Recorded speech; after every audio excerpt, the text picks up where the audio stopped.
महाराज की जय। सद्गुरु भरद्वाज महाराज की जय। गुरुदेव दत्ता। సద్గురు శ్రీ సాయినాథ్ యొక్క సాధించాలు ఆచార్య భరద్వాజ మాస్టర్ యొక్క ఆశీస్సులతో ఈరోజు సత్యవేళలో శ్రీ సాయినాథ ప్రబోధామృతం గురించి మనం గ్రహించుకుంటున్నాం. ప్రతిసారి సాయి సన్నిధి అనుకుంటున్నాం. సాయి సన్నిధి అంటే ఎక్కడ భావం లేడు కదా, మరి సాయి సన్నిధి ఎలా అవుతుంది? అందుకనే సాయినాథుడు కూడా పఠన రూపంలో కూడా నేనే ఉన్నానని నిరూపించాడు. భగవంతుడు సర్వవ్యాపకుడు, అంతటా ఉంటాడు. మనం స్వతం చెప్తాం సర్వవ్యాపకాయ మహా అంటాం, హృదయాలతోనే మాటలతోనే. సర్వవ్యాపకాయ అంటే ఆయన అంతటా ఉన్నాడనే మన గుర్తింపు లేకుండా పోతుంది. గుర్తింపుగా ఉంటే దేవాలయానికి వెళితే అనవసరమైన మాటలు మాట్లాడడం. అది గుర్తింపు లేకపోవడం వల్లనే ఆ దేవుడు అక్షర భాషం చేస్తూ ఉంటాడు, వాళ్ళు కూడా మనం మాట్లాడుతూ ఉంటాం. అంటే అవగాహన లేదు. ఆ అవగాహన పెద్దల కోసం బాబా ఏం చేశాడు? పట్టణ రూపంలో నేనే ఉన్నా, సాధువుల రూపంలో నేనే ఉన్నా, సకల దేవతల రూపంలో నేనే ఉన్నా, నువ్వు ఏ దేవతలను ఆరాధించు ఆ రూపంలో నేనే ఉన్నా అనుకున్నప్పుడు ఆయన వేరు ఈయన వేరు అనే భావం రాదు. రాముడు వేరు, పోలేరమ్మ వేరు, చంగాళమ్మ వేరు అనే భావం రాదు. ఎందుకంటే అంతటా ఉండేది ఒకే ఒక చైతన్యం, ఒకే ఒక శక్తి. అది మనం నిలబడడం కోసమే బాబా యొక్క అవతరణ. ఎందుకంటే ఈ కలియుగంలో మత పిచ్చి ఒకటి, కుల పిచ్చి ఒకటి, జాతి పిచ్చి ఒకటి. ఈ పిచ్చి వల్ల బలపడి ఎవరికి వారు ఎగునకి అయిపోతున్నాం. మనుషులేమో దగ్గరున్నాం, మనుషులు మాత్రం దూరంగా ఉన్నాయి.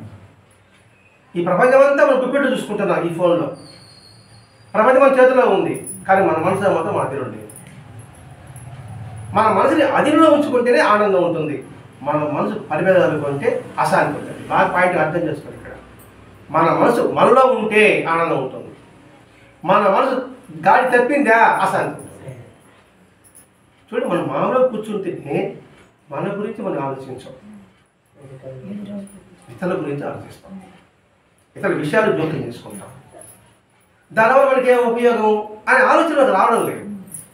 దాన్ని బాగా అంటాడు, ఎందుకురా అలా చూస్తావు, ఎందుకురా అలా మాట్లాడతావు, నువ్వు వచ్చిన ప్రయోజనం ఏమిటి అని ఆయన తెలియజేసేది. అందుకే ఉద్దేశం. అందుకే ప్రబోధ అమృతం. ప్రబోధం అంటే మన మనసును తట్టి లేపడం, మాట్లాడడం కాదు. ఆ తట్టి లేపడమే అమృతం. అమృతము అంటే మృతము అంటే నాశనము, అమృతం అంటే నాశనం లేనిది, శాశ్వతమైనది. ఏది? మహాత్ముల యొక్క వాక్కు. అందుకు సత్సాంగత్యము. ఈ సత్సాంగత్యం ఉపయోగం ఏమిటి? మనలో అయిన బలహీనతలు బయటపడుతుంది. బయటపడితే కదా దాన్ని మనం సరిదిద్దుకోవడానికి అవకాశం ఉంటుంది. తప్పు తెలిస్తే కదా మనం దిద్దుకోవడానికి అవకాశం ఉంటుంది.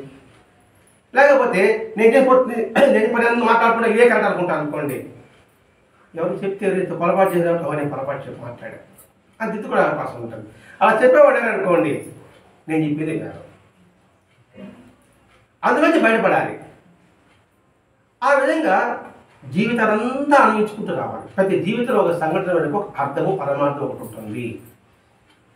ఆ అర్థము పరమార్థాన్ని మహాత్ములు మనకి స్పష్టంగా తెలియజేస్తుంటారు. ప్రతి చర్యలో కూడా ఒక జ్ఞానం ఇవ్వబడి ఉంటుంది. ప్రతి పనిలో కూడా జ్ఞానం ఇవ్వబడుతుంది. చూడగలిగితే, చూడలేని వాడికి మామూలుగా కనిపిస్తుంది. బాబాను కొలుస్తున్నాం. బాబా ప్రతి ఒక్క సంఘటన వెనుక కూడా ఆంతర్యం ఉంది. ఇప్పుడు బాబా మొట్టమొదటి మన సినిమా చూసాం, బాబా సినిమా చూసాం.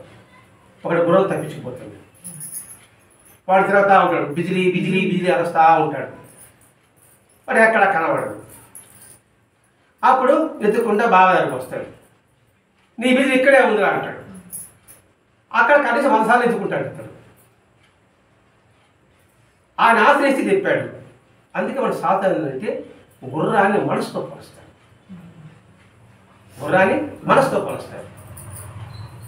ఇప్పుడు ఆ కథలో అంతరార్థం ఏమిటి? బాబా గుర్రం దొరికిపోయేసాడు కాబట్టి బాబా దేవుడు అనే భజన చేసుకొని ఆయన పూజించడమా? లేదు. దాని ఆంతర్యం ఏమిటి? ఆ కథలోని ఆంతర్యం ఏమిటి? అది కథ కాదు, చూసుకుంటే వాస్తవం. అంటే ఏంటి? మన మనసు కూడా గుర్రం లాంటిది. వెళ్ళిపోతూనే ఉంటుంది. ఒక పట్టాన లొంగదు.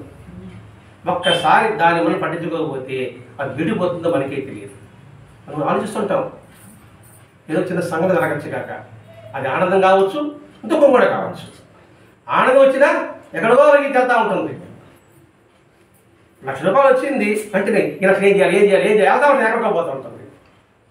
అలాగే దుఃఖం వచ్చింది, ఇలా ఇట్లా ఆడుకుంటూ పోతుంటుంది. దాన్ని కంట్రోల్ చేసుకోవాలి ఎలా? మనసు కంట్రోల్ చేసుకోవాలంటే మహాత్ముని ఆశ్రయించు. అదే ఇక్కడ గుర్రం తగ్గిపోతానే. అందుకే ఆధ్యాత్మిక విద్యలో మనసుకి మంత్రానికి సంకేతంగా గుర్రాన్ని చెప్తారు. ఇక్కడ మంత్రము అంటే మననం అనేది మంత్రం, నోట్లో పోయేది కాదు. ఆ సంకేతం చెప్పినప్పుడు దాని సహాయంతోనే మనం ఎక్కడికైనా వెళ్ళగలుగుతున్నాం. దీని సహాయంతో, మనసు సహాయంతోనే. మనసు చెప్పకపోతే మనం ఎక్కడికి వెళ్ళాం. కూర్చోమంటే కూర్చుంటున్నాం, పరిగెత్తమంటే పరిగెత్తుంటున్నాం, ఆడగమంటే ఆడగమంటున్నాం. అది మంచిగా చెడుగా దేనికైనా సరే మనసు చెప్పినట్టే నడుస్తున్నాము. కాబట్టి ఆ మనసు చెప్పినట్టు నడుస్తున్నప్పుడు ఏమేమి వెళ్తున్నాం? సరైన గమ్యం వెళ్తున్నామా అంటే దారి తప్పుతుందా? మన మనసే దారి తప్పుతుంది. దారి చెప్పినప్పుడు ఫలితం ఎలా ఉంటుంది? దుష్ఫలితం ఉంటుంది. అది ఇద్దడు అంటే అది సాధనకి సంకేతము. ఏది? గుర్రము మనస్సు సాధనకి సంకేతం. ఇక్కడ సాధన అంటే దేవుడిని కూర్చోనే కాదు, వంట పని సాధనే, పొలం పని సాధనే, ఉద్యోగము సాధనే, నడిచేది సాధనే, తినేది సాధనే. తినేది కూడా మాట్లాడడం తినమంటారు పెద్దలు. ఎందుకు తినమంటున్నారు? పొరపోతుంది. పొరపోతే నీకు ఇబ్బంది అవుతుంది. అంటే అన్నం తినేది కూడా మనకి తెలియదు. ఒక్క మెతుకు పక్కన పడకుండా తినమంటారు. ఆ ఒక్క మెతుకు పడకుండా తినేవాడు ఎంతమంది ఉన్నాము? మన ఇక్కడ 10 మందిలో నేను లేదు. అంటే చెప్తాను కదా, అనుకుంటాము మేము ఒక్క మెతుకు తినమని అనుకుంటా ఉంటాం. అంటే వద్దా పక్కన పడకుండా కూడా అది ఒక సాధనే. ముఖం కడుక్కోవడం కూడా ఒక సాధనే. గవాము కడుక్కుంటాం, ఇటు సోపు ఉంటుంది. ఇది కూడా బాబా చెప్తాడండి. బాబా నాజుగ్గా కడుక్కునేవాడు రాసుకుంటాడు. సాయంకాలం నాజుకేది కడుపు నాజుకేది అనిపించింది. ఏ కాశం నాజుక్ అంటే శుభ్రం చేసుకోవడం మనకి తెలియదు. అంటే చేతులు నీరెత్తుకున్నాం, ముఖాన్ని జరుపుకున్నాం, సురుకుతున్నాం, మనసు ఆడడం అది చెప్తున్నాడు ఇక్కడ. సాధన సంకేతం అంటే నువ్వు ఏ పని చేసినా నీ మనసు నీ కంట్రోల్లో ఉండాలి. స్టవ్ మీద పాలు పెట్టేసి ఏదో ఆలోచిస్తుంటే పాలేమవుతుంది? జీవితం కూడా అంతే. జీవితం కూడా అంతే. అందుకే బతకడమా జీవించడమా? బతకడం వేరు, జీవించడం వేరు. బతికితే ప్రాణం ఉంటుంది, జీవిస్తే తృప్తి, అనుభూతి ఉంటుంది.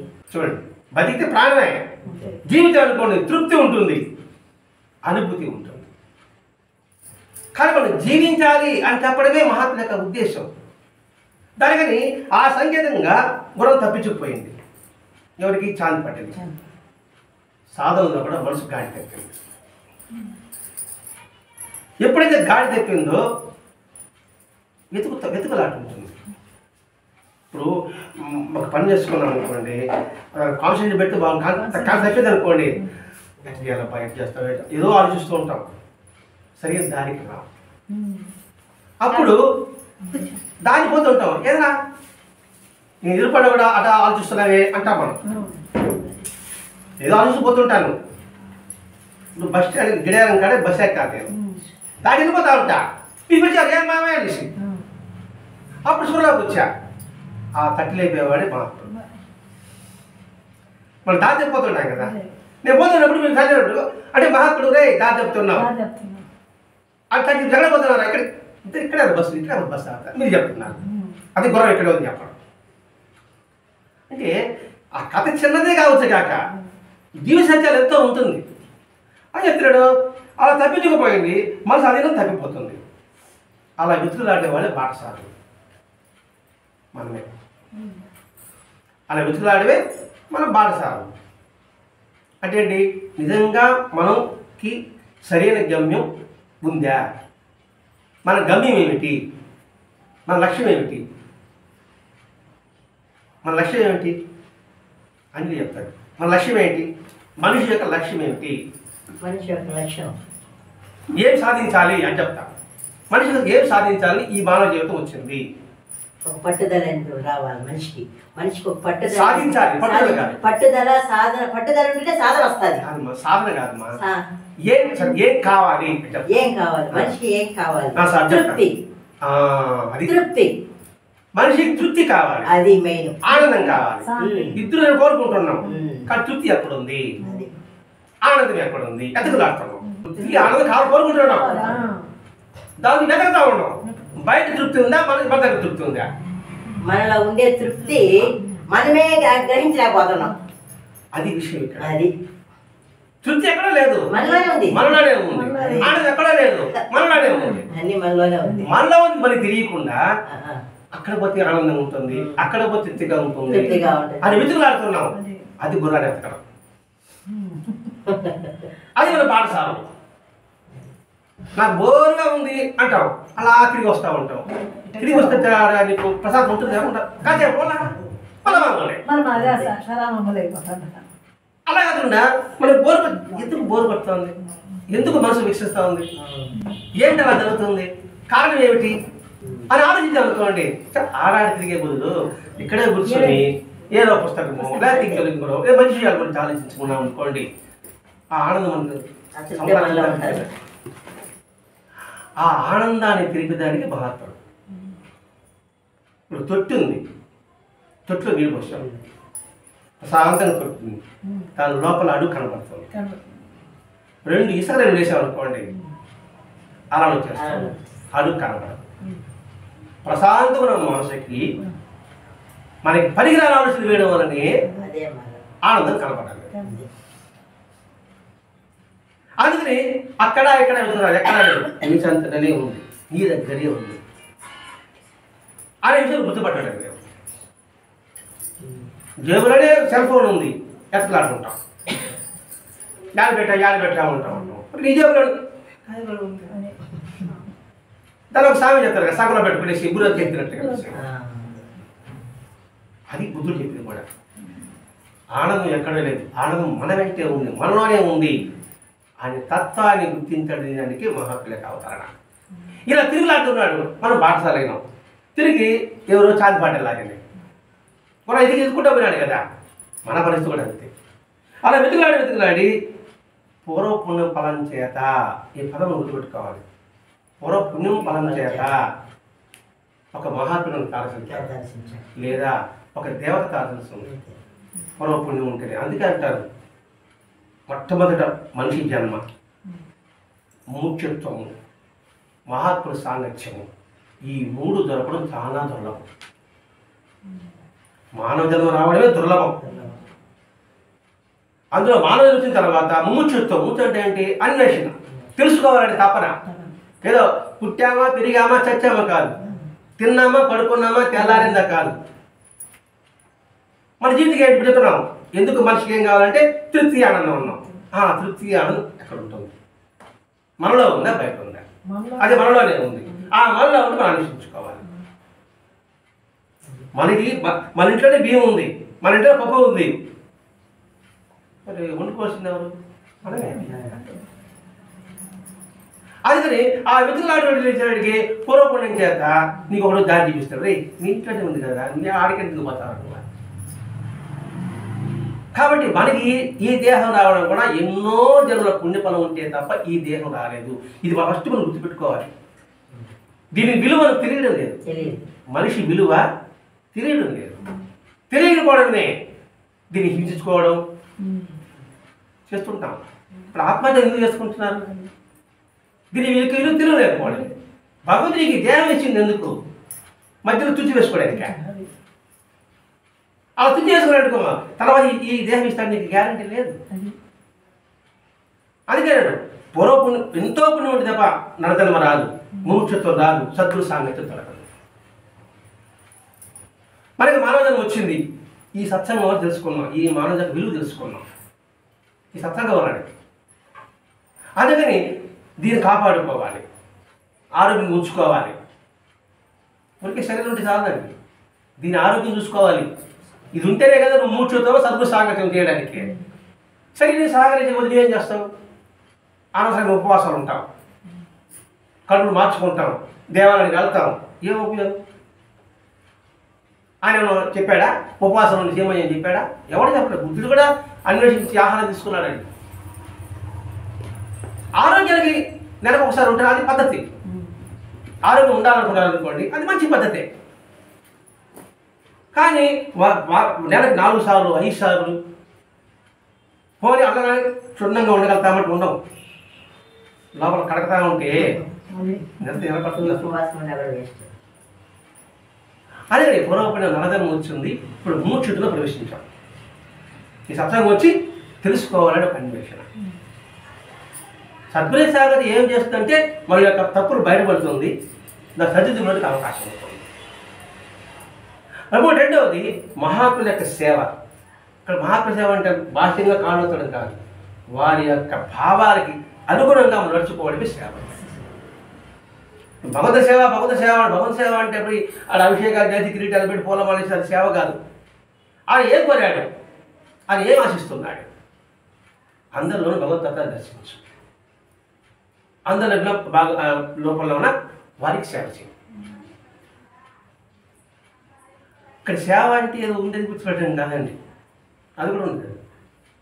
మీరు విచారంగా ఉన్నారు, దుఃఖంలో ఉన్నారు, ఆవిడ వచ్చి ఏం పర్వాలేదమ్మా, నాకేంటది, నేనున్నా, నీకేం భయం అని ఇవ్వదు. వల్ల ఉన్నాయి భయం అంటే మీకు భరోసా వస్తుందా? ఆ భరోసా వస్తారా? మీకు ధైర్యం వస్తుందా రాదా? అది సేవ కాదా? ఇది మాట కాదండి. బైబిల్ ఒక వాక్యం ఉంది, శాంతిని చేకూర్చువారు ధన్యులు అంటే భగవద్గీతలు చెప్పుకున్నారు. శాంతిని చేకూర్చేవారు ధన్యులు. ఎవరి మనసును శాంతిని చేస్తారు, గొప్ప సేవ. వారు భగవంతుని చేత గుర్తింపబడతారు అని ఆ బైబిల్లో వాక్యం. ఇప్పుడు భగవంతుని గుర్తింపడానికి ఏం చేయాలి? మనం బంగారు కిరీటాలు పెట్టడం కాదు, అక్కడ ఎదుటి వాడి మనసు గాయపరచకుండా ఉండడం కూడా సేవ. ఎదుటివాడి మనసు నొప్పించకుండా అది సేవే. నువ్వు సహాయం చేయగల పర్వాలేదు, ఎదుటి మనసు గాయపరచు. అది ప్రవక్తమ్మ అంటాడు. భగవంతుడు ఎక్కడున్నాడు? మానవ హృదయంలో ఉన్నాడు. మరి హృదయంలో ఉన్నప్పుడు నువ్వు వాడిని దూషిస్తే ఎట్లా? ఇవన్నీ తెలియాలని పూర్వపుణ్యం. అదే ఎందుకు పిడిపోయినాము? మూర్ఛిత ముందు చెప్పుకున్నాం. పూర్వపుణ్యం వల్ల నరదనం వచ్చింది, అది తెలుసుకున్నాం. పూర్వజన్మ పుణ్యం వల్లనే ముముక్షుత్వం తెలుసుకోవాలని ఆకాంక్ష ఏర్పడింది కాబట్టి మన ఇక్కడ అందరూ సమావేశమయ్యాం. మూడవది సద్గురు సేవ, సద్గురు యొక్క సాంగత్యం. అంటే ఏంటి? వాళ్ళు బాహ్యంగా కనిపించలేదు కదా, మరి సాంగత్యం ఎలా అవుతుంది? వారి యొక్క చరిత్రే వాళ్ళ యొక్క స్వరూపం. మహాత్ముల చరిత్రే వాళ్ళ యొక్క స్వరూపం. అమృత్సర్ వెళ్ళారు కదా, అమృత్సర్ స్వర్ణ దేవాలయం, సిక్కులు గురునానక్ పూజించారు. అక్కడ పుస్తకాలు పూజిస్తున్నారు, గమనించండి. గురు గ్రంథ సాహెబ్ రాసిన పుస్తకానికి పూజ చేస్తారు, ఆయన సమాధి పూజ చేయరు. అంటే ఏంటి? ఆ పుస్తకమే ఆయన ప్రతిరూపం. ఇప్పుడు ఆయన పుస్తకం ప్రతిరూపం అంటే ఆయన సాంగత్యం ఉన్నామనేది ఇక్కడ పుస్తకం రూపాయలు. అందుకే గురుగారు సార్ చెప్పుకున్నారు. అదే గురుజీలు చెప్తాడు, నా చేత పారాయణ చేసేవారు, నా చేత అందరూ కలిసి వినేవాళ్ళు, నా నెల గానం చేసేవారు, నాకైతే ఇష్టమని శ్రీగురుడు చెప్పాడు, బాబా చెప్పాడు. అయినప్పుడు వాళ్ళ కథలు వినడం వల్ల చదవడం వల్ల కూడా వాడు తృప్తిపరచడం అవుతావా కాదా? ఇది సేవ. సేవ అంటే ఏదో డబ్బు ఖర్చు పెట్టాలనుకుంటున్నాం కదండి. సేవ అంటే అందుకే మహాత్ములు చెప్తారు, సర్వే జనా సుఖినో భవంతు, లోకా సమస్త సుఖినో భవంతు. ఈ 2 పదాలు సేవించడం సేవే. ఈ 2 పదాలు నువ్వు ఏ దేవత తెలిగినా ఈ 2 నీ కోరిక నెరవేర్చి అత్యంతరి అంటారు. అప్పుడు ఏం చేస్తాను? మా అమ్మాయికి సీట్ రావాలో, మా అమ్మాయికి పెళ్లి కావాలని వేస్తాను. సర్వేజన సుఖినో దేశం అనుకోండి, ఆ సర్వేజన మా పాప లేదా, మా అమ్మ లేదా, నా సోదరులు లేదా, నా మిత్రులు లేదా, సకల జీవరాశి లేదా, అది నేను లేదా? అందుకు సర్వేజన సుఖినో భవంతు, లోక సమస్త సుఖినో భవంతు. ఎందుకు పెద్దలు పెట్టారంటే ఎందుకు పెట్టారండి? అంటే ప్రతి ఒక్క విషయంలో కూడా ఒక అర్థము పరమార్థము అందులో ఇవ్వబడి ఉంటుంది. అది గుర్తించాలి మనం. అది గుర్తించడానికి బాబా ఈ కథల రూపంలో మనకు అర్థం చేస్తున్నాడండి. ఇప్పుడు చాంది పడింది మనం అంటే మనస్సు. అందుకని ఆ చాంది పట్టెలు గుర్రం తగ్గిపోయింది. వెతిరాడు మన మనసు కూడా పరిపదా వెళ్ళిపోతుంది. వెళ్ళిపోతేనే సద్గురు సాంగత్యం దగ్గర పోతే మనసు ప్రశాంతం. మనసు బాగలేదు, దేవాలయకి వెళ్తాం అనుకోండి, మనసు ప్రశాంతంగా ఉంటుందా? అంటే అన్ని కోణాలు మనం పరిశీలించుకుంటూ రావాలండి. అది ఇక్కడ చాంది పట్టెలు చేసిన విధానం. చాంది పట్టెల విషయం గుర్రం తప్పించిపోతుంది కదా, ఆ చాంది పట్టెల గురించి వివరించుకుంటున్నాం. గుర్రాన్ని మనసుతో పోల్చుకున్నారు.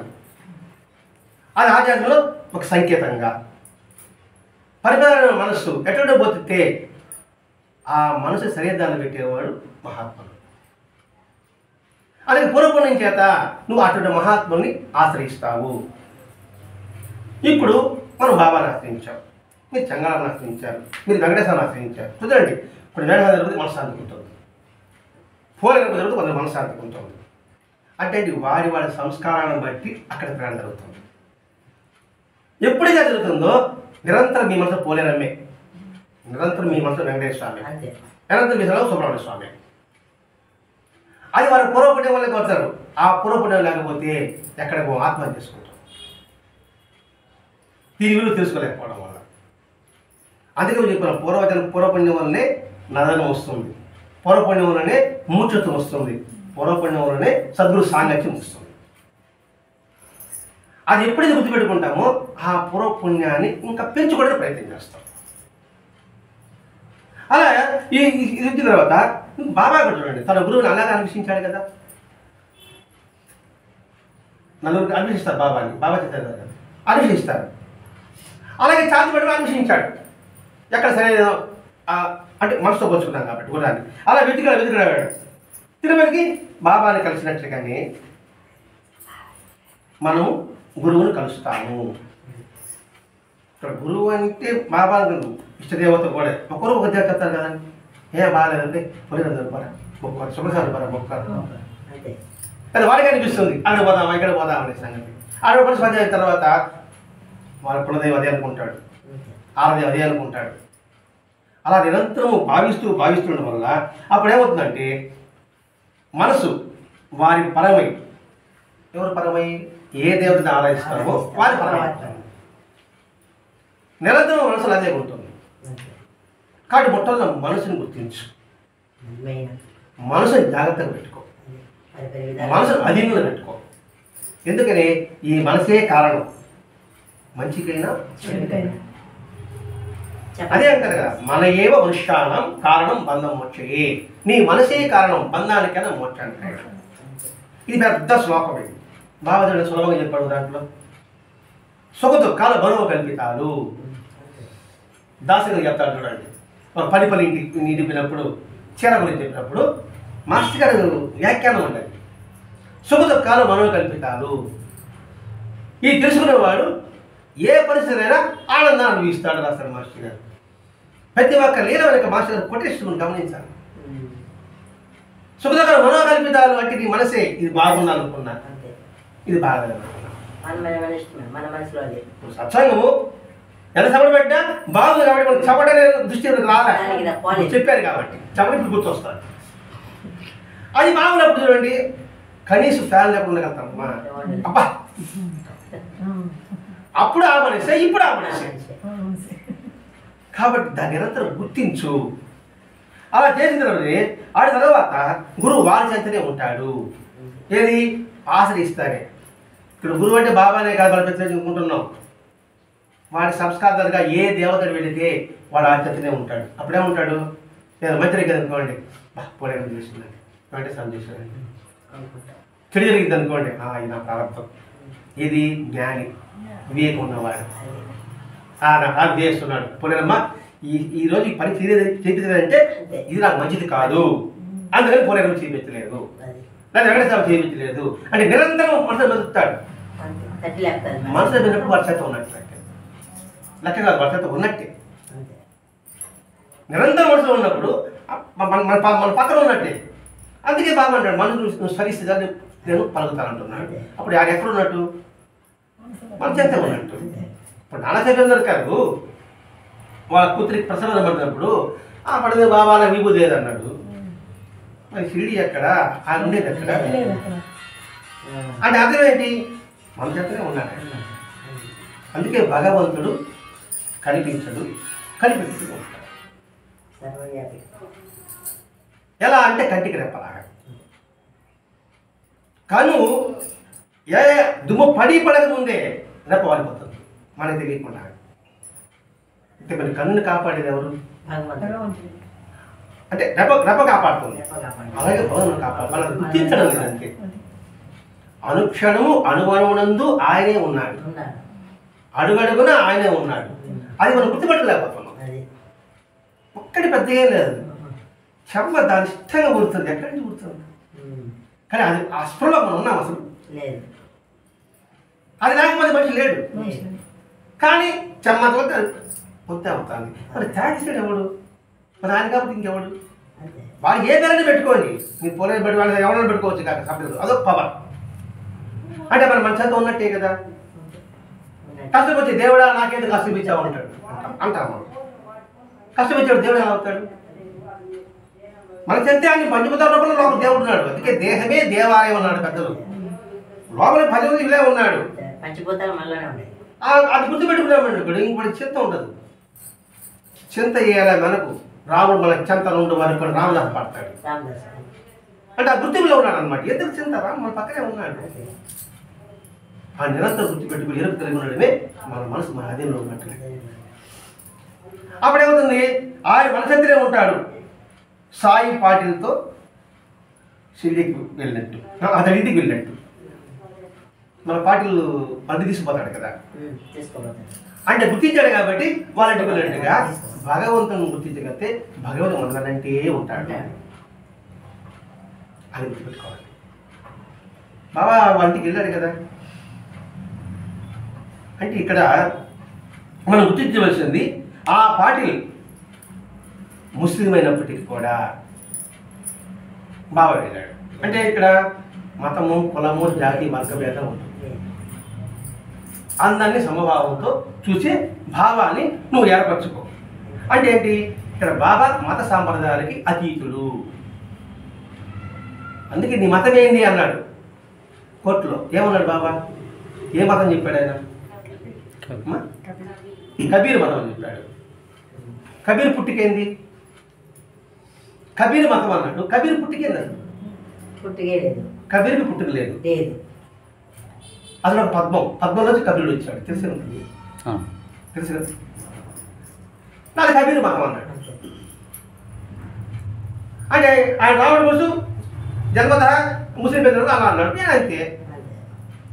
కానీ మతామలదానికి ఏమైంది? మతామలకి అది విరుద్ధము. మనతో కూడా చాలా మంది మస్తానయ్య, మస్తానమ్మ అంటారు. మన హిందూ సభ ఒకటే చెప్తుందండి, ఫ్రీడమ్ ఇచ్చాం. ఎవడు ఏ సాంప్రదాయాన్ని కూడా వాళ్ళు ఫాలో అవ్వచ్చు. అన్ని మతాలు అదే అని అంటారు. అంతటికి మూర్ఖత్వం లేదండి. ఎందుకంటే సత్యవేడికి రావాలంటే ఒకే మార్గం ఉందా? అనేక మార్గాలు ఉన్నాయా?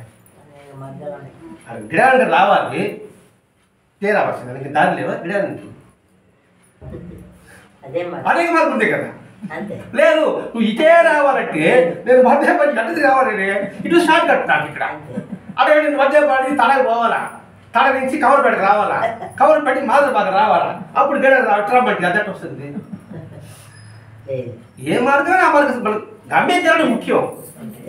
ఈ ఆలోచన వాళ్ళకి లేకుండా పోతుంది. ఇప్పుడు వాళ్ళకండి ప్రవర్తికి చేసే రీతికి లేదు, వాళ్ళకి లేదు. ఇప్పుడు బాగా పిచ్చి ఉన్నది వాళ్ళకి అన్నమాట. అలాగే హిందూ సాంప్రదాయం కూడా ఉందండి. శైవులు, వైష్ణవులు, శక్తులు, ఇవాళ తేడా ఉన్నాయి. ఎంత చెప్పినప్పటికి కూడా అసలు మూలం తీసుకురాదు. యాక్చువల్గా చైతన్య మహాప్రభు వైష్ణవుడు కాదు. ఆయన శైవ గురువుల ఉపదేశం తీసుకున్నాడు. శివభారతో ఆయన కేశవ భారతి. ఆ తర్వాత ఆయన కృష్ణ చైతన్య భారతి పేరు వచ్చింది. ఈశ్వరపురి అనే అతని దగ్గర మంత్రోపదేశం పొందాడు. అది శంకరాచార్య సాంప్రదాయం. నేను చైతన్య మహాప్రభు కానీ వైష్ణవం అంటాం. పోతన శివభక్తుడు. శివుడు ప్రార్థిస్తాడంటే రాముడు కనబడ్డాడు. రాముడు కనబడి పావురం అయ్యాడు. అందుకే పాడు పద్యం రాస్తాడు. చేతులు చేతి పూజ చేయాలా, శివుడి పూజ చేయాలా, నోరవర హరిని అర్చించేయాలని పద్యం ఉంది కదా. పోతన చేతులు శివుని పెంచాలా, నోరవర హరిని పూజ చేయాలా. అదే సత్యము ధర్మము లేని నిర్భాగ్యుడు ఆ తల్లిగుడు పుట్టడం వల్ల ఏం ఉపయోగమో రాస్తాడు. అంటే అక్కడ శివుడిని హరిని ఇద్దరిని పూజించాడా చెప్పాడా పోతన. అంటే ఇక్కడ మనం ఆలోచించాలండి. మిగతా వాళ్ళ మనకు వద్దు. మన ఆలోచన సరైన విధానం పోవడానికి భరద్వాజ మాస్టర్ కృషి అండి. ఆయన కృషి అనంతం. నీ మనస్సు సర్వసమత్వం కలిగి ఉండాలి, సమానత్వం కలిగి ఉండాలి, సౌరాత్వం కలిగి ఉండాలి, సకల జీవుల పట్ల ప్రాణుల పట్ల జీవ కారుణ్యం కలిగి ఉండాలి. అదే మానవ జన్మకి సార్థకత. అలా చేస్తే అద్భుతమైన ఆనందం ఉంటుంది. మన వాళ్ళ వరకే చేసే సేవకి అందరికీ చేసే సేవకి చాలా అది ఇక్కడ బాబా ఈ చాంది పడ తెలియజేస్తున్నాడు. అంటే అన్ని సాంప్రదాయాలకి అతీతుడు. అక్కడ కూడా సాంప్రదాయం కూడా ముస్లిం కదా పట్టు తెలుసుకున్నాడు. అక్కడ కూడా ఈ స్వామి అనేసి అక్కడ కూడా సాంప్రదాయంలో ఒక ముస్లిమే కాళేశ్వరం కొట్టేసి అభ్యసడం అక్కడ కూడా సాంప్రదాయం వస్తాడు. ఆయన మహాత్ములు గుర్తించడం అంటే అక్కడ కూడా ఇక్కడ ముస్లిం అనే సాంప్రదాయం భేదభావం లేదు అనేది మనం ఇక్కడ గుర్తించాల్సిన అవసరం ఉంది. అదే నారాయణ మహారాజు కూడా మన గురించి ఒక ఆన్లైన్ అందుకని రామకృష్ణ గారికి క్రిస్టియన్స్ వచ్చి ఆయన ఏసు చూసిన వాళ్ళు కూడా ఉన్నారు. రామకృష్ణ చెప్తాడు ఆయన బైబిల్ చదివి ఏసుతో తాదాత్మ్యం చెందాను అన్నాడు. ఖురాన్ చదివి నేను ప్రవక్త తాదాత్మ్యం చెందాను అన్నాడు. రామాయణ ప్రవచనంలో కూడా వీరని పాలన చూస్తుంటారు. ఇది అది ముస్లిం సాంప్రదాయం, క్రిస్టియన్ సాంప్రదాయం అనేసి. అంటే ఎందుకు అంత అవివేకం అని ఇక్కడ మనం ఆలోచిస్తున్నాం. మనం ఆ దృష్టిలో ఆ దారులు కనపడదు. అంటే ఈ వివరాల ద్వారా ప్రకటమైంది ఏంటి? దత్తాత్రేయ సాంప్రదాయము అని మాట్లాడు. దత్తాత్రేయ సాంప్రదాయం రానున్న యుగంలో సర్వ మానవ కోటికి ఇదే ఏకైక మార్గం. సర్వ మానవ కోటికి రాబోయే కాలంలో ఇదే ఏకైక మార్గం. ఇంతకు మించి మార్గం ఉంటుంది. ఇక్కడ దత్త సాంప్రదాయంలో దత్తాత్రేయుడు పూజించడం కాదు. దత్తాత్రేయుడు శ్రీపాదుడు కూడా ఒక ముస్లింకి రాజ్యం ఇచ్చలేదా? నృసింహ స్వామి ముస్లిం దగ్గరికి వెళ్ళలేదా? మరి దత్తాత్రేయుడు అది చేశాడు. నేను దత్తాత్రేయుడు పేరు పెట్టుకున్నా కానీ విరుద్ధంగా ప్రవర్తిస్తున్నా. అందుకే ఏబిఎన్ ఛానల్లో ఒక ఇంటర్వ్యూ చేశారు, మీరు గమనించారు గారు. దొంగ బాబాల వైపు ఎందుకు మనసు వెళ్తుంది, ఈ మనుషులు మారరా అని దాదాపు 3 గంటలు ప్రోగ్రామ్ అది. మీరు చూడాలి కానీ ఆ స్వామి చూసే శిష్యుని ఒక పక్క, వాళ్ళ బాధ్యతలు ఒక పక్క. ఆర్కే గారు తెలుసు, రాధాకృష్ణ గారు ఇంటర్వ్యూ ఎంత చక్కగా ఉందంటే, వాళ్ళ ఆశలో ఒకటి చనిపోతాడు, ఊరేసం చచ్చిపోతాడు. అది ఆత్మహత్యగా చేస్తాడు, హత్య అని అంటాడు వాళ్ళ నాన్న. ఆ భక్తుడు ఏమంటాడే ఆయన దత్తాత్రేయ సాంప్రదాయము అన్నాడు. మనవాడు పాపం చేసింది అని ఈయనకన్నా చెప్పానా, ఒక అప్పుడే కామెడీ పెట్టేసాను. నువ్వు దత్సాంప్రదాయం అయితే శ్రీపాదములు ఒక మూర్ఖ బాలుడు ఆత్మహత్య చేసుకుంటా అంటే తల వేసి రక్షించాడా లేదా? మరి ఆయన రక్షించవచ్చు కదా, కరెక్ట్ అవునా కదా? అంతే. నువ్వు దత్త అన్నావు, నువ్వు దత్త పేరు పెట్టుకోబాక, నువ్వు ఏమైనా చేసుకో. దేవుడి పేరు పెట్టుకోబాక, నువ్వు ఏమైనా చేసుకో. మా గురువు అగ్నిలో దూకి బయట వచ్చాడు, దానివల్ల సమాధానంగా ఉపయోగమా అని అడిగాడు. ఏం ఉపయోగం? నేను గాలిలో పోతున్నాను, మీకేం ఉపయోగమా?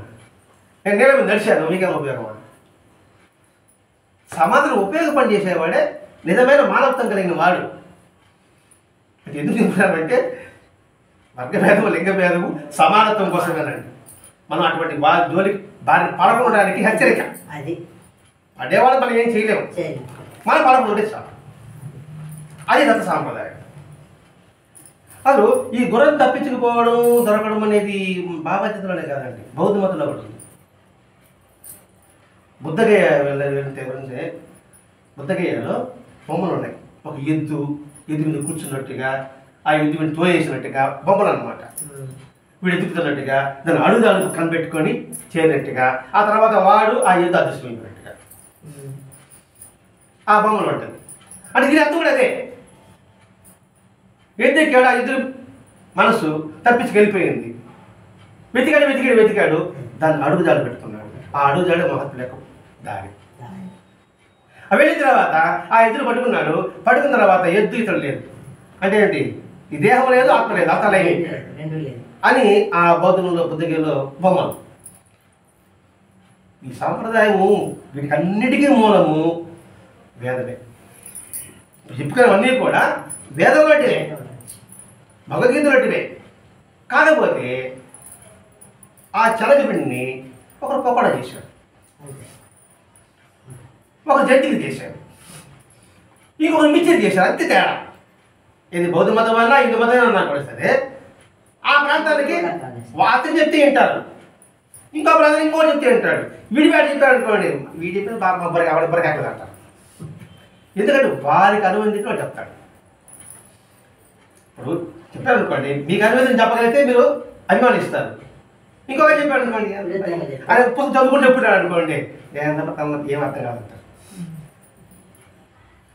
అక్కడ ఉండే వాళ్ళకి ఏముంది, ఆ శ్లోకాలు అంటే వాళ్ళకి ఇష్టం, అర్థమైన కాకపోయినా. మా గురువు బ్రహ్మ ఒక చెప్పు శ్లోకాలు చెప్తాడు అంటారు. అర్థమైన దాని అర్థం బ్రహ్మాండ చెప్తాడండి అంతే. అట్లా ఒక్కొక్క ప్రాంతంలో ఒక్కొక్క భగవంతుడు అదిగే పెట్టాడు. ఒక్కొక్క ప్రాంతంలో ఒకటి పెట్టాడు. వాళ్ళ దగ్గర రీతిలో ఏదో ఒక రూపంలో వాళ్ళ శ్లోకాలు చెప్పడం పట్టుకున్నాడు పని. పల్లెల్లోకి వెళ్తాము, ఒక రాయి పెడతారు, నామం పెడితే దేవుడు అంటారు. అది కాదు విగ్రహం పెట్టాలంటే అదే దేవుడు.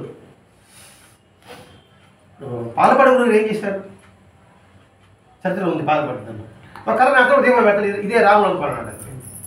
ఇది ఏజెన్సీ విశాఖపట్నం ఏరియాలో, లంబసింగి భీమసింగి ఏరియాలో అంతా పోయేవాళ్ళ ప్రాంతం, నక్సలైట్ ప్రాంతం.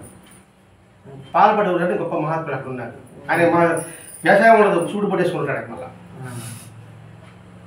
ఒక పొలం నాటాడు, దేవుడు పెట్ట ఇది రాముడు మొక్కుడు అంతే, ఒక పాక వేస్తాడు, ఇది దేవుడు. ఇప్పటికీ అలాగే ఉందండి అక్కడ. అలాగే ఇలాంటి అట్లా. అందుకని అన్ని రుచి చూడాలి, అసలు మర్చిపోకూడదు. అందుకని రామకృష్ణ పరమహంస అన్ని సంప్రదాయాలు చదివాడు. ఆ చెప్పిన మాట్లాడాడు కూడా అన్ని రామించాడు, మూలం మర్చిపోయాడు. ఇప్పుడు మనం ఫంక్షన్కి వెళ్తాం, జనరల్కి వెళ్తాం, 10 రకాలు ఉంటాయి, అన్నీ తింటాం, చివరికి పెరుగని వేసుకోవడం వస్తామా? కొద్దిగా పెరుగు తింటాం కదండి, అది మూలం అనమాట. రుచి చూడు, అది అది లేకపోతే తిన్నట్టుంటుంది అసలు. కాబట్టి అన్ని సాంప్రదాయాలు చూడు, మూలం మాత్రం మర్చిపోవద్దు. అది అది కూడా బాబా చెప్పిన ఉద్దేశమే అదే. అదే బౌద్ధ మతంలో కూడా ఉంది. అందులో మాస్టర్ గారు బౌద్ధ మతంలో బుద్ధ జగన్ కూడా అంటే మాస్టర్ గారు ఎంతగా శోధించుంటాడు. అసలు మాస్టర్ గారికి ఆ బౌద్ధ మతము మిలారప చరిత్ర రావాలని ఆలోచన ఎలా వచ్చిందో అని ఒక ప్రశ్న వేశాడు. మాస్టర్ గారు వెంకటేశ్వర స్వామి రాసి చూసారు జరిగి మిలారప చరిత్ర రాని మాస్టర్ గారు ఎవరు చూశారా అని నన్ను అడిగారు. ఎందుకంటే మాస్టర్ గారు ట్రైన్లో ప్లాట్ఫామ్ మీద ఒక బుద్ధిస్ట్ గ్రంథం దొరుకుతుంది కదా, అందువల్ల అన్వేషించి ఆ యోగి రాయాలి అనిపించిందేమో నాకు తెలిసిందని. మీకు ఏమైనా ఐడియా ఉందా? అంటే అర్థం అని చెప్పారు. అలాంటి విషయంలో మీరు అక్కడ చదవాలని ఒక బుక్ కూడా ఇస్తారు కదండి. దాన్ని చదవడం వల్లది మాస్టర్ గారికి అందులో అటువంటి మహాయోగులు సాధన కనిపించాడుగా మిలారప చరిత్ర బాగుంటుంది ఉద్దేశంతో ఆచరణ అందించాడు మనకు అందరికీ కూడా. నిజంగా మిలారప చరిత్ర గొప్ప మనోధైర్యం ఇస్తుంది, ఆత్మవిశ్వాసాన్ని పెంచుతుంది. చిన్న విషయం కదా మిలారప చరిత్ర. అది అందుకనే మాస్టర్ గారు మనకి అది అందించాడు. కాబట్టి ఆ బౌద్ధ మతంలో కూడా కాబట్టి వాటి సహాయంతో గమ్యం చేరుకున్న తర్వాత ఇంకా నామరూపము అతీతం అయిపోతాం. అసతత్వానికి వెళ్ళిన తర్వాత ఇంకా నామం లేదు, రూపం లేదు. ఉప్పు కొమ్మ సముద్రం కలిసింది అనుకోండి, ఇంకా మునికే కోల్పోతాం. ఇక్కడ నేను దేహం అనే భావన ఉండదు. అందుకనే మన కళ మెలకువ అనుకోండి, అది మనం సపరేట్గా చూసుకుంటే కళగా మెలకువలా దాని అనుభూతి పొందితే కాదు. ఆ కళ ఆ మెలకువ మనలో ఉంది అని తెలుసుకుంటే మోక్షం. కళకంటున్నామని ఎలా చెప్తాం? కళకంటున్నామంటే నాకు చూసేవాడు ఉండాలి అంటే మనలోనే ఆత్మ ఉంది అనుకున్నప్పుడు కళని పట్టించుకోడు, మెలకువని పట్టించుకోడు, అంటే అతీత స్థితిలో ఉంటాడు వాడు. అది మోక్షం. అందుకని ఇక్కడ ఆ అన్వేషణ వెళ్ళి తన మమేకమై తన రూపు లేకుండా ఎలా అయితే అనంతంలో ఐక్యంలో కలిసిపోతాడో ఆ తత్వాన్ని ఇక్కడ ప్రశ్నిస్తున్నాడు. దాని ఉదాహరణ కర్పూరం వెలిగించడం కూడా. కర్పూరం తెలుపు దేహం, ఆ కర్పూరం వెలగాలంటే నిప్పు, అదే గురువు యొక్క జ్ఞానం. ఆ జ్ఞానంతో ఆ వెలుగుతో పరిసరాలంతా కూడా వెలుగు నింపు, చివరికి గాలి రూపంలో వాయు రూపంలో అనంతంలో కలిసిపో. నీ జీవితం కూడా బతకడం వేరే, జీవించడం వేరే. మన జీవితం ఎలా ఉండాలి? సర్వులకు ఉపయోగపడే విధంగా ఉండాలి. అందుకని కర్పూర హార్ట్ ఉద్దేశం కూడా అది. ఇట్లా ప్రతి ఒక్కటి అన్వించుకోవాలి. ఇప్పుడు నీ చాందిపడి గురం తప్పించుకోవడమే. పోనీ ఇంత చాందిపడి చూసి కూడా గురువుగా స్వీకరించగా బాబా ఒక మహాత్మ జీవితానికి అనుకున్నాడు. మహాసాపతి ఏరేలా చేయలేదు, ఏరేలా చూడలేదు, కానీ సద్గురు గుర్తించాడు. అందుకే పూర్వపుణ్యం వల్ల పదం వాడాల్సి వచ్చింది. నేల కొట్టాడు, నిప్పు తెప్పించాడు, అక్కడే నీళ్లు తెప్పించాడు. ఇవన్నీ చాందపడ్డాడు, చూసినాడు. చూస్తే కూడా ఈ సాక్షాత్ భగవత్స్వరూప భావం రాలా. ఇది మహిమలు చేసేవాడు అన్నింటి తీసుకుపోయాడు, అందరూ చెప్పాడు.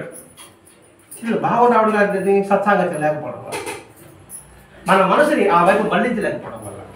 ఇప్పుడు చాందిపడి తక్కువ వాడు కూడా కాదు, మనం స్థితిని అనుభవించుకుంటున్నామండి. ఇక్కడ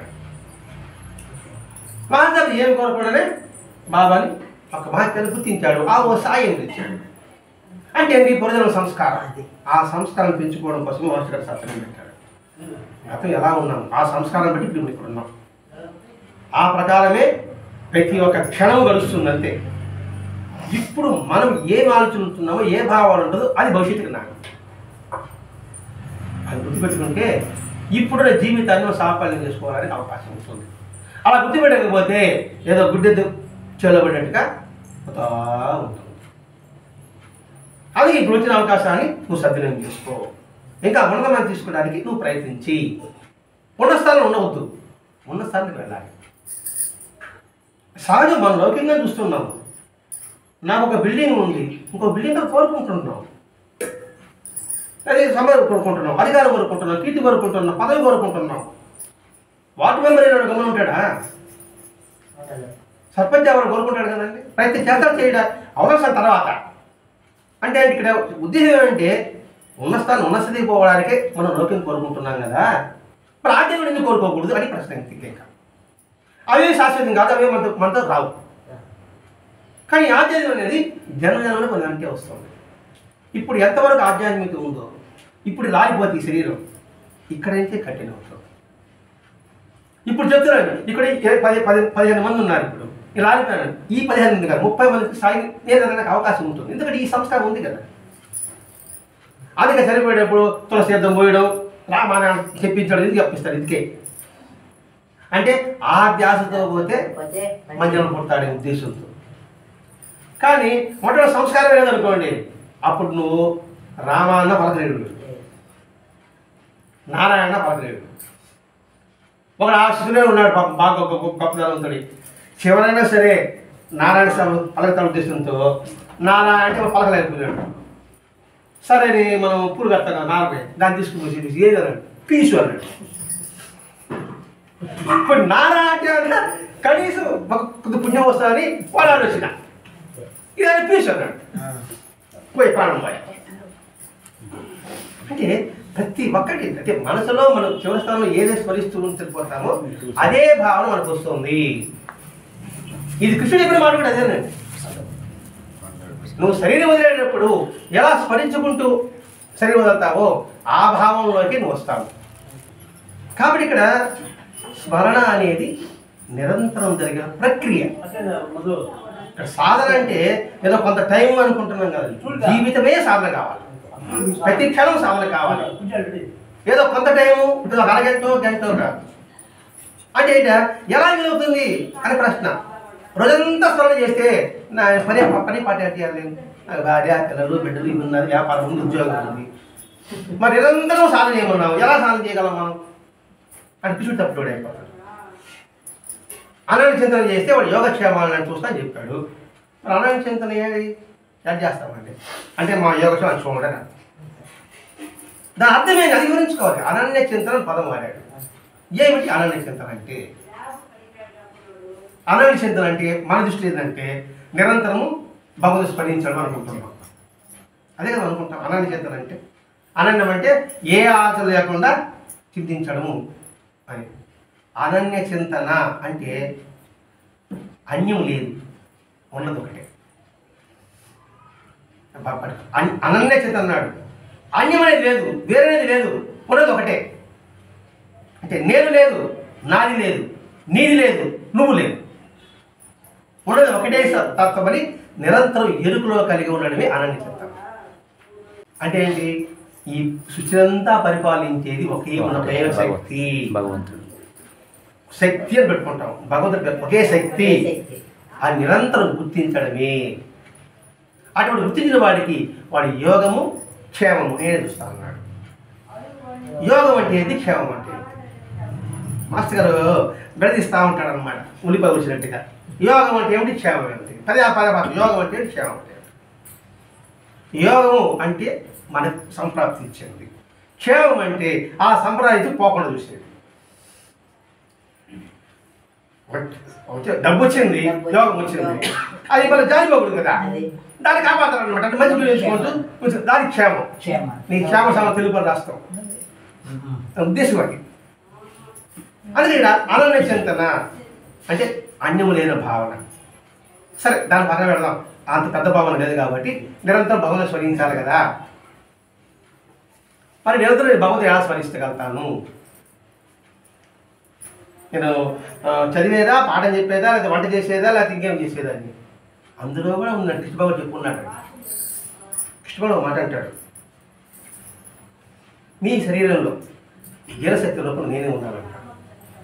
నాకు శ్లోకాలు లేదు, అర్థం చెప్తాను, విన్నవాడే అర్థం.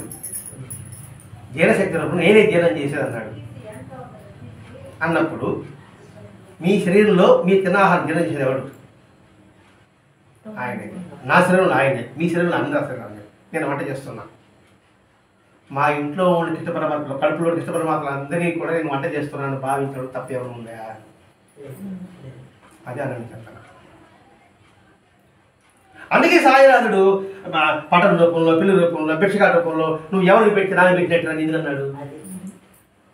నువ్వు ఎవరికి పెట్టి ఆయన పెట్టి అన్నాడు, పలానా చెప్పాల. నువ్వు ఏ ప్రాణిని హింసించినా నన్ను హింసించినట్లే, నువ్వు ఏ ప్రాణిని ప్రేమించినా ప్రేమించినట్లే. ఏ ప్రాణి అన్నాడు? ప్రాణి అంటే 80 జీవరాశులు. ప్రాణి అంటే మనిషి కాదు, పురుగు కాదు, చెట్టు కాదు, జంతువు కాదు, 80 జీవరాశులు. వాటిని ఏ విధంగా నువ్వు ప్రేమించినా నన్ను ప్రేమించినట్టు, నువ్వు ద్వేషించి నన్ను ద్వేషించినట్టు. ఒక సాధకుడు ఉన్నాడండి, ఎంత తీవ్రత కంటే నడిచిపోతామంటే కింద కాలి గడ్డి నడిచిపోయినప్పుడు అతను మనసు వేదన పడుతున్నట్ట. ఆ గడ్డి ప్రాణాన్ని ఎత్తుకుతున్నా నేను, మనం కాదండి, మన లోపలికి మహాత్ములు కాదు మనం, సాధకులు. కానీ ఒకటి చేయొచ్చు, మనం ఒకటి చేయొచ్చు, మనం చేయలేదు, మనం చేయొచ్చు. పచ్చగడ్డి కూర్చుంటాం, అది అది చేయకుండా వచ్చుగా, వాడి వారి భావించబడాలి. మనం అనవసరంగా పెడతాం, మాట్లాడుతూ పెడతాం అనుకో, పెరిగిస్తే దానికి ఎంత ప్రాణం. మనం కూర్చోడానికి స్థలం ఇచ్చింది మెత్తగా, దాన్ని తీసివేసి తీసేసాం అనుకో, ఇంకోటి వచ్చి కూర్చుంటాడా? పచ్చిలేదు కదా. అంటే ఇంకోటి కూర్చోడానికి కూడా ఇంకా కారణం, 2 పాపాలు. ఒకటి దానికి బాధ ఇవి చేయగలమా చేయలేమా ఆ సాధకులు చేయాలి ఆ సాధక ఇవి చేయగలం అందుకే మాస్టర్ అంటారండి మనం చేయగలిగి చెప్పి చాలు మనం చేయగలిగిన 90 ఉందండి 10 చేయలేదు ఈ 10 అంటే పెట్టుకున్న 91 దీనికన్నా కారణం ఏంటి మనసు అవగాహన వీటి వల్లే అజ్ఞానం అజాగ్రత్త నిర్లక్ష్యం వీటి వల్లే మన శరీరం ఇంకా వాస్తవం తెలుసుకోలేకపోతున్నాం అలాగే ఈ చాంది పాటలు అడ్డు పెట్టుకొని మనకి ఇంత చేస్తున్నాడు ఇక్కడ అదే బాబా కూడా పడుతుందండి గుర్రం అని చెప్పించి అంటాడు అంటే ఏంటి నీ మనసును చెప్పించు మనసును గుర్తుపెట్టుకో ఇప్పుడు సోహం అని అంటారు కదండి అంటారు సోహం అనే పదం మనసులో ఒకటి చెప్తారు పలుకుడు సోహం అంటే ఏమీ లేదు నేను కాదు భావన అంటే ఒక్కొక్కడు పెద్దగా తెలిసి వస్తున్నాడండి అలా చెప్పుకుంటూ వచ్చిన తర్వాత బాబా పడిపోతాడు ఒకరో తప్పించిపోయిందంటే అది ఎక్కడ దొరికిందో అక్కడికి వరాడి నీ మాట ఉంటుంది అంటాడు అంటే చెప్పాలంటే మనం ఒక బరిని ఆవును కొనుక్కొని వస్తాం అనుకోండి పక్క ఊరి నుంచి అది ఉండదు నేరుగా వెళ్ళిపోతుంది వీడి కూడా చెప్తాడు మరి చెప్తాను మరి ఆడికి కూడా చెప్తాడు అలా మంచిగా చేసుకుంటే మన ఉంటుంది అదే ఆ మనసు కూడా అంతే అందుకని మాస్టర్ సాయినాథుడు ఆ గుర్రం తప్పించుకోవడం గురించి చెప్పాడు ఇంకా మన కోతి కూడా మన మనసే అండి కోతి లాంటిది మన మనసు పిచ్చి వదిలేస్తాం అనవసరంగా ఉంటుంది బయట రేకేయండి ఫస్ట్ దిక్కుని ఆడిస్తాయి ఉపయోగం కదా వల్ల ఆడిస్తే దిక్కుకి వెళ్ళిపోతాం చెట్ట కొమ్మ ఆడిస్తే పండు రాత్రి తినడానికి రేకే అక్కడ ఆడిస్తే వెళ్తా ఉంటుంది మనకు కూడా ఇతరులకు చెప్పబడుతుంటే మనకు పెద్ద ఎగ్జాంపుల్ పడలేదండి పక్కింట్లో గొడవ జరుగుతూ ఉంది మన ఇంట్లో టీవీ సౌండ్ తగ్గిస్తా మా ఇంట్లో గొడవగా ఉంది మా ఇంట్లో టీవీ సౌండ్ పెద్ద చేస్తా పెద్ద పెద్ద విషయాలు ఉదాహరణ మనకి పడలేదండి అవి మనసుతో పోలుస్తున్నాడు అందుకే మనసు గొడవ అయినా అది తప్పించుకోవాలంటే అది నిశానం అంటే సద్దులను ఆశ్రయించు అది నువ్వు కూడా తప్పిపోతే అది ఎక్కడ పడదో అక్కడ ఎదురు అంటాడు మనసు దాని పుట్టుక స్థలం మీద కేంద్రీకరిస్తే నీ అధీనంలో ఉంటుంది ఈ మాట రమణ మహర్షి అన్నాడా లేదా నువ్వు తెలుసుకో నువ్వు తెలుసుకోవాలి నువ్వంటే ఎవరు మీరు అడగా నువ్వెవరంటే ఎవరండి నేను చంద్రబాబు అంట సినిమాలో డైరెక్ట్ చెప్తా నీ పేరు చంద్రబాబా నీ పేరు దామోదరి అడగలా నువ్వెవరు అంటే అడిగాను నేను వెంకటాద్రి కొడుకువా కిచ్చయ్య కొడుకు అడగలా నువ్వెవరు చెప్పు నేను బాగా సత్సంగం చేసి నువ్వు సత్సంగం చెప్తున్నావా తలబిక్కుని నేనంటే నేనే అంటాడు అది సమాధానం నువ్వంటే నువ్వే అదే సమాధానం నేనంటే దేహం కాదు ఈ పేరు రూపం కాదు ఈ గుణాలు కాదు ఒకనొక ఆత్మ స్వరూపం ఆ ఆత్మను నువ్వు కనుక్కుంటే అది అందరిలో ఉంటుంది కొందరు శ్వాస మీద ధ్యాస అని పదవి యోగం ఉంది కదా శ్వాస మీద ధ్యాస అంటారు కదండి ఏంటి దాని అర్థం అసలు దాన్ని పిలుచుకుంటూ దాన్ని గుర్తుపెట్టుకోవడమా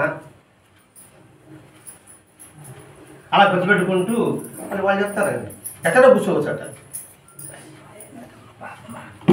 నిద్రపోతా కూడా చేయట సరే మన పద్ధతి మనకు వద్దులేదు దాని అర్థం చెప్పుకుంటాం శ్వాస మీద ధ్యాస అంటే ఏంటి శ్వాస అంటే ఊపి గాలి నేను పీల్చే గాలి వదిలే గాలి ప్రతి ఒక్క ప్రాణిలో ప్రతి ఒక్క ప్రాణి కూడా ఉచ్ఛ్వాస శ్వాసన ఉంటుంది ఆ భావాన్ని ప్రతి ఒక్క ప్రాణిలో గాలి ఉంది భావాన్ని నిలుపుకుంటే అంతటా ఉన్న ఒకే తత్వం ఉందిరా అని దాని మీద ధ్యాస పెట్టు నేను పిలిచేగాలి మీరు పిలుస్తున్నారు మీరు పిలిచేగాలి ఇంకోరు పిలుస్తున్నారు కాబట్టి ఈ సృష్టిలో ప్రతి ఒక్క ప్రాణి కూడా ఒకే గాలి పిలుస్తుంది నీ దృష్టి దాని మీద కేంద్రీకరించి ఇప్పుడు అన్నాల చిత్రం చెప్తున్నామే దాని భావం అది అదే బుద్ధుడు కూడా బుద్ధ ధ్యానం వదిన మాస్టర్ కూడా రాసినట్టండి ఇదే మాస్టర్ రాసిన పదం ఇది కూడా కాయాను పశ్చనము వేదాలను పశ్చనము ధర్మాలను పశ్చనము చిత్తాను పశ్చనము అని రాస్తాను అంటే నీ మనసు ఆలోచన మనసు పెట్టు. బాహ్య విషయాల పట్ల నువ్వు మనసు పెట్టు. నీ భంగిమ మీద మనసు పెట్టు. లోపల అంతర్భాగం సరే అంతర్భాగం దాని మీద దృష్టి పెట్టు. పూర్తి అవగాహన చేసుకో. ఇట్లా చెప్తాడు బుద్ధ. అంటే ఇది ప్రతి ఒక్కటి కూడా గుర్తింపు కలిగి ఉండు, ఎరుక కలిగి ఉండు. మొత్తం బుద్ధ ధ్యాన హృదయం మొత్తం టోటల్గా ఏంటంటే లివ్ ఇన్ ప్రెజెంట్. తృప్తి స్థానం అంటాడంట బుద్ధుడు చెప్పేదంట. తృప్తి అంటే ఎరుక. ఎప్పుడు ఎరుక కలిగి ఉండు. ఆ ఎరుక కలిగి ఉండని నీ మనసు మీద పెట్టు. అలా పెట్టినప్పుడు ఏమవుతుందంటే సర్వత్రా కూడా ఒకే ఒక శక్తి ఉంది అని నిరంతరం గుర్తించుకున్నప్పుడు నీ మనసు ఆందోళన ఉండదు. మనమంతా ఒకటే అన్నప్పుడు మనశ్శాంతి ఉంటుంది, అశాంతి ఉంటుంది. వేరు వేరు అనుకున్నప్పుడే అశాంతి, ఒకటే అనుకున్నప్పుడు మనశ్శాంతి. అది చెప్పడమే మహాత్ముల యొక్క ఉద్దేశం. అది ఇది సాధ్యమా అంటే అసాధ్యం మాత్రం కాదు. సరే చాలా వీలు కాదని ఈ సమాజంలో ఒక శత్రువు నేను ఎలా చూసేది, శత్రువు ఎలా మాట్లాడేది. నువ్వు మాట్లాడద్దు, నువ్వు చూడొద్దు, మనసులో ద్వేషించవద్దు, నువ్వు వెళ్ళొద్దు, వాళ్ళు చూడొద్దు, కానీ మనసులో మాత్రం ద్వేషించు. ఇది చేయలేమా? ఇది చేయగలం. ఇంకా చెప్పుకోవాలంటే ఎదుటివాడికి నువ్వు మేలు జీవితం పర్వాలేదు, కీడు తలంచవద్దు, చేయగలరు తలంచవద్దు. ఇది చేయలేమా? వాడు చెడిపోవాలని కోరుకోవద్దు. దానివల్ల నీ ప్రతిబద్ధకం, దేశం, ఆ దేశానికి బతికి బతి. వీటన్నిటికీ నిలయం ఏంటంటే బాబా చెప్పిన ఆ చాలుపడ్డల గుర్రం యొక్క తత్వం. పరిపరావధిలోని ఈ మనసుని నిరంతరం ఆయన సన్నిధిలో పెట్టగలిగితే, ఆయన పాదాల పెట్టగలిగితే నీకు శాంతి లభిస్తుంది అని చెప్పడం ఈ ప్రబోధాంతంలోని ఆ చాంది పడ్డల యొక్క సంఘటన ఒకటే. మనం గుర్తుపెట్టుకోవాల్సిందంటే పరిపరాల మనసుది ఎక్కడ మనకి అశాంతి ఉంటే ఆ శాంతి కావాలంటే మహాత్మును ఆశ్రయించు. రెండవది ఏమంటే అంతటా ఒకే తత్వాన్ని నువ్వు గుర్తించు. మార్గాలు వేరైనా గమ్యం మాత్రం ఒకటే గుర్తించు. అందుకు సచివుడు ఉదాహరణ చెప్పుకున్నాం. ఆ భావన వెళితే నీ మనస్సు అశాంతిలో ఉండి శాంతిలోకి ప్రవేశించి ఎప్పుడైతే మనశ్శాంతి ఉంటుందో ఎదుటివాడిని మనశ్శాంతిగా ఉంచగలరు. నాకు అశాంతి ఉంటే మీ ఎదుటివాడిని మనశ్శాంతి ఎలా ఉంచగలరు? కాబట్టి బైబిల్ శాంతిని చేకూర్చేవారి దగ్గర గుర్తుపెట్టుకోవాలి. ఎదుటివాడి మనసును ఆహ్లాదంగా ఉంటాడని కూడా అది కూడా ఒక పుణ్యకార్యము. దానికి నువ్వు మనసుని పరిపాలన వెళ్ళకుండా నిరంతరం తర్ఫీదిస్తుండు. కోతి పిల్లకి ఎలా అయితే తర్ఫీదిస్తావో అలా. కోతి పిల్ల దొరుకుతుంది మామూలుగా మనం దాన్ని చూస్తాం. పిల్లలు పెద్ద దొరుకుతుంది. అటువంటిది కోతి పిల్ల వాటిల్లో ఉంటే దారం నింపేసి ఉంటాడు, పరిపోకూడదు లేదు మసటి రకం మసడు అంతే. అంటే ఎంత తర్ఫీది ఇచ్చి ఉంటాడు మనసు కూడా అలా తర్ఫీది. అందుకే మాస్టర్ గారు పారాయణ సత్సంగం పెట్టాడు. మన పెద్దలు ఏం చెప్పారు? నామ సంకీర్తనము, భజన, కోలాటము, బుర్రకథ, కీలుబొమ్మలాటలు, హరినామస్మరణము. అంటే నిరంతరం మనసుకి ఏదో ఇస్తూ ఉండాలి. లేకపోతే అది మన మాట వినడు. ఒక పిల్లవాడు ఉన్నాడంటే వాడు మనం పని చేసుకోవాలి. చిన్న పిల్లవాడు వాడి చేతికి ఏదో ఒక వస్తువు ఇవ్వాలి. వాడు ఆడుకుంటూ ఉంటాడు, వాడు అది పారేస్తాడు, మళ్ళీ బాగానే రాస్తాడు, మళ్ళీ ఇంకో వస్తువు ఇవ్వాలి. ఆ వస్తువు మనం తీసుకోండి. మళ్ళీ లేకపోతే ఏమవుతాడు? ఈరోజు వెళ్ళిపోవచ్చు, అది పిల్లలు ఏదైనా పెట్టచ్చు. మార్చి మార్చి వాడికి వస్తువు ఇచ్చినట్టు కానీ ఈ మనసు కూడా మార్చి చేస్తుండాలి. అప్పుడే మన మాట వింటుంది. అది భగవద్గీత వాచ. కాబట్టి మన మనసు మన అధీనంలో ఉంచుకుంటే స్వర్గమైన నరకమైన మనసులోనే ఉంది. నువ్వు నరకం చేసుకోవాలనుకున్నా నీ మనసే, స్వర్గం చేసుకోవాలన్నా నీ మనసే. కాబట్టి మన ఇల్లు నరకం కావాలన్నా స్వర్గం కావాలన్నా ఎవడోడు చేయడు. మన ఇల్లు శుభ్రంగా శుభ్రం చేసుకోవాలి. ఒక నెల మూసిపోయిన తర్వాత పక్కన చెప్తాను. కాకపోతే నువ్వు చిమ్ముతుంటే కొన్ని రోజుల తర్వాత పక్కన కూడా సహాయం చేస్తాడు. భర్తలు కష్టపడుతున్నారు అనేసి భగవంతుడు అంతే. కృషి చేస్తూ ఉంటే అప్పుడు సహాయం చేస్తాడు. ఏమి ఒకటి దేవుడా కాపాడంటే మట్ట అంటాడు. కాబట్టి ప్రయత్నం ఉంటే భగవంతుడు మన చెంతకు వస్తాడు. దానికి మనసుని మిత్రం దానికి సాధన అభ్యాసం చేసుకుంటూ ఉంది చెప్పడమే ఈ గుర్రం యొక్క స్వస్తి. శ్రీ సచిదానంద సద్గురు సాయినాథ్ మహారాజ్ की जय, సద్గురు భరద్వాజ్ మహారాజ్ की जय.